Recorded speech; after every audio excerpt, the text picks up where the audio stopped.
Hi అండి, శుభ సాయంత్రం. అందరు ఏం చేస్తున్నారు ఫ్రెండ్స్? నేనైతే కాకరకాయలు కట్ చేస్తున్నా.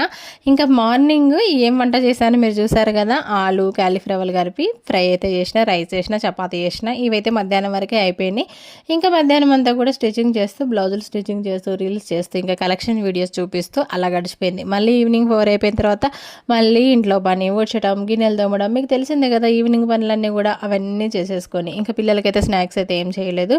ఇంక ఇప్పుడైతే నైట్ డిన్నర్కి పిల్లలైతే కాకరకాయ ఫ్రై చేయి మమ్మీ, చాలా రోజులు అయింది కదా తినక అన్నారు. ఇంక అందుకోసమని కాకరకాయ ఫ్రై అయితే చేస్తున్నా. ఎల్లిపాయ కారం వేసి చేస్తా. ఎలాగో వాతావరణం చలిగా ఉంది కాబట్టి చాలా బాగుంటుంది ఎల్లిపాయ కారం వేసుకొని చేసుకుంటే. ఇంకా అలాగే నాకు కూడా నిన్నదాకా జ్వరం తగిలింది కదా, నోరంత తెల్లగా ఉంది. అందుకోసమని ఎల్లిపాయ కారం వేసి కాకరకాయ ఫ్రై అయితే చేద్దామని కాకరకాయలు అయితే కట్ చేసుకుంటున్నాను ఫ్రెండ్స్. కాకరకాయలు ఇంకా చేదు రాకుండా కొందరు వాటర్లో సాల్ట్, పసుపు వేసి బాగా పిసుకుతారు కదా, అలా చేయకుండానే మనం వండే విధానంలోనే చేదు తగలకుండా వండొచ్చు అనమాట. వీలైతే ఫుల్ వీడియో పెడతా. బాయ్. వీడియో నచ్చితే లైక్ చేయండి. Bye bye.